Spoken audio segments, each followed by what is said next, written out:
opposed to the foreign policy of the State of Israel, but simply doesn't like Jews. Now that's a different kind of issue. And there's an awful lot of controversy within the Jewish community itself about whether Pat Buchanan is or is not an anti-Semite. He denies it. There are some Jews who say, well, he may not be, or I don't think he is, but nonetheless, that's the issue. And no less a person than Bill Buckley of the National Review has said that he himself thinks that Pat Buchanan is an anti-Semite. So it's a very mixed kind of problem. Anti-Semitic for saying what? For the ways in which he talks about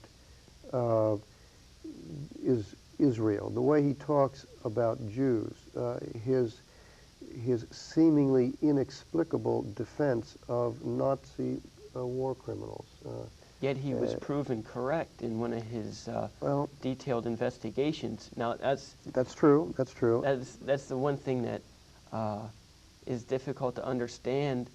Some Jews are offended if someone tries to go back to history and seek the truth, and it's like you're questioning our version or such, because Buchanan has taken a lot of blunt for that. Did you have anything else to add on that? I have something about positions with respect to Israel in general, including perhaps people like Pat Buchanan. Definitely, Pat Buchanan has an anti-Israeli streak in his political views. I must confess that I don't know enough about what he specifically said about the Jews as a people. Mm-hmm. If he said things that Bob indicated or implied were said by him, probably the accusation of being anti-Semitic would be a deserved accusation. However, I believe that it is not very healthy to quickly accuse critics of the policy of the State of Israel as being anti-Semitic. I'm not saying again that Pat Buchanan did not take anti-Semitic positions or positions which could be interpreted as such, but I'm referring to a general attitude or disposition which quickly associates any criticism of the content of the policy of the State of Israel as being anti-Semitic. And probably this is a fear that some people feel and therefore don't take positions in public life. I see what you're saying. Issue number 2, Bill Clinton. Is he the comeback kid or a glutton for future punishment? Professor Calvert. Probably both. Probably both.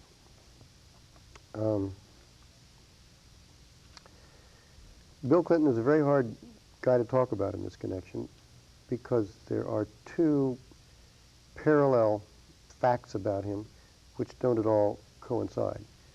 One is the one that's on a lot of people's minds who don't talk much about it, and that is the charges about his private life. The other is that, except for that, he is by most accounts certainly the most skillful politician, certainly the best campaigner, and also, again, by most accounts, even over somebody like Paul Tsongas, has the clearest, most comprehensive grasp of the issues facing the people today. Early on, of course, before the charges were made, he was virtually anointed, as the term was put, by the press as the front runner and as someone who was almost certain to be the nominee. Then this other business came up, and now it's a new game. Professor Nasr. Can you repeat the question again? Do you think of Bill Clinton as a comeback kid, as he has come back in the Super Tuesday elections, or is he like a deer that's been shot and is running but is eventually going to fall down and die. I think so far he's surviving. If he was shot, so far he's surviving it, and probably his experience in politics is what gave him the tools to survive it. I think he exploited the media very, very well in trying to erase this image, which was at least partially documented in some of the things that were reported. But I think that he has, he calls himself the comeback kid, and therefore one tends to believe him because he is statistically proving it so far. I think Illinois and Michigan will be the real test as to whether he is going to be the comeback kid only in the South or spill over into other areas or other regions in the country, and whether people will be voting or casting their votes on the basis of issues rather than images which were created and in some respects legitimately so about him. Now, Tsongas calls him a pander bear, meaning that he panders to every special interest group there is. He'll say, I'll do this for you, I'll do that for the other. Is this legitimate? Because Tsongas, after Super Tuesday, has stepped up his campaign on this issue of pandering and being an official politician. May I?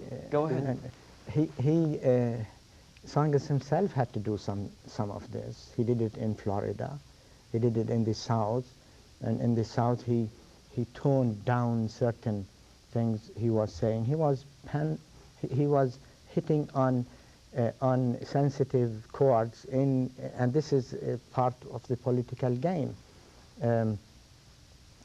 I think if you read Clinton clearly, he has a substance to his campaign from which he's not deviating. But of course, he's regionalizing some of his stands, telling people about things that are salient in their minds, about the economy, about the environment, about you mention it, and it's there. Politicians do this in campaigning, but I think there is a clear line in Clinton's campaigning, as there is a very clear line also in Tsongas's campaigning, and he has the courage to say things sometimes which are not popular or might potentially not be popular with the people, and I think this is one of the things that are getting him somewhere.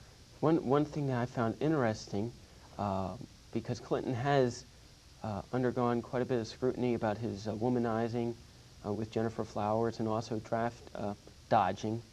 The question that I found interesting was that in Iowa caucus that happened earlier, they asked the people whether they thought Bill Clinton was telling the truth or not.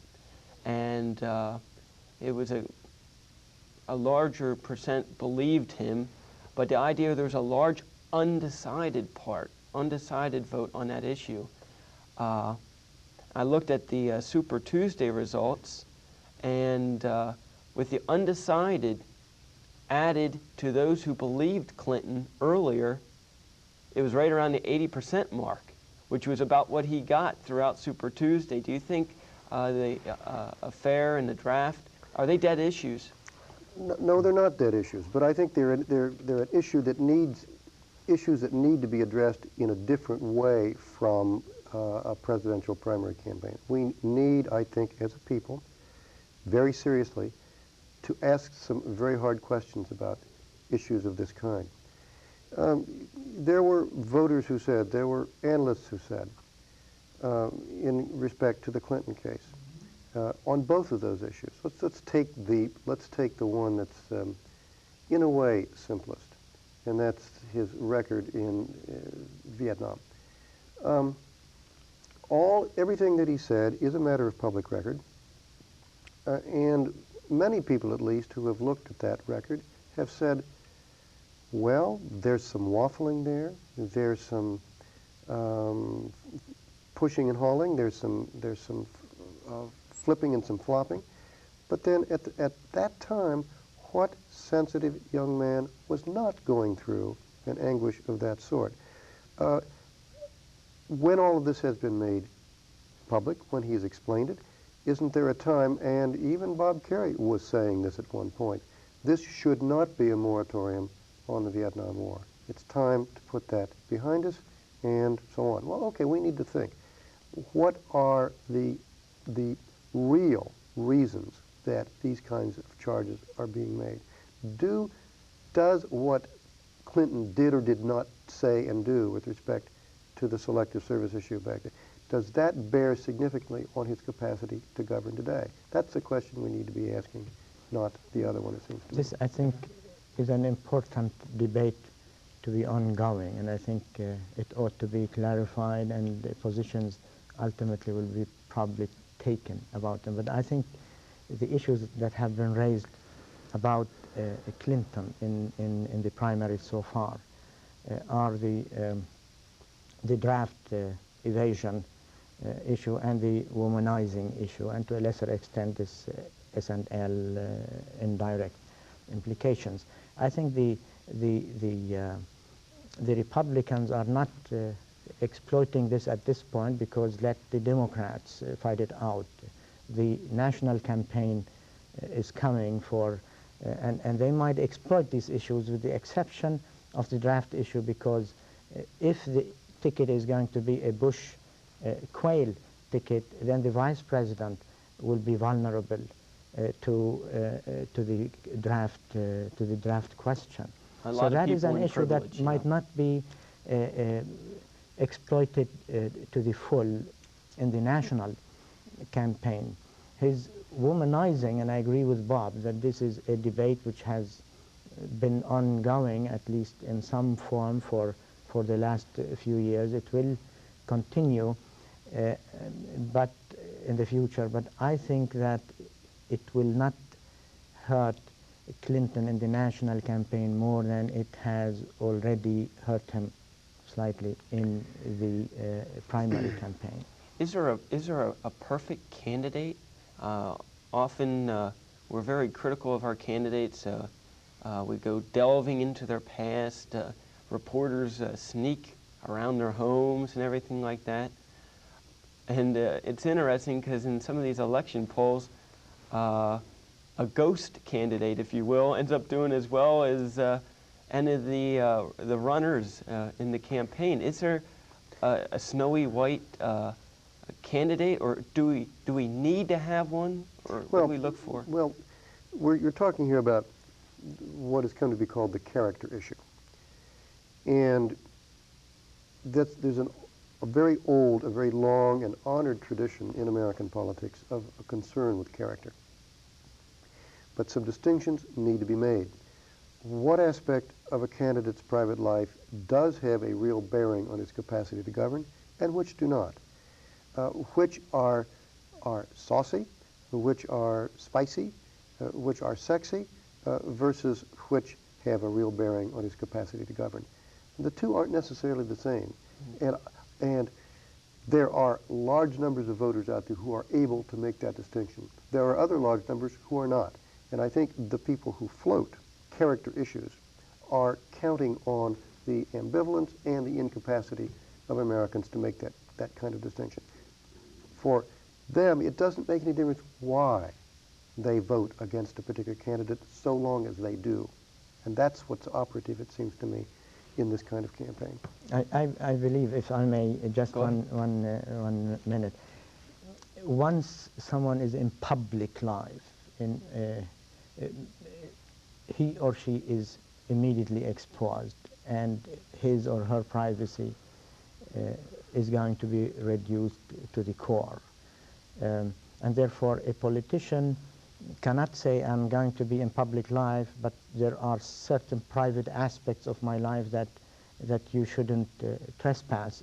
If the people feel that certain aspects of the life of a candidate ought to be made part of a campaign, it's the people who decide, who raise the issues, and if the issues have substance to them, they will stick. If they don't have substance, they will not.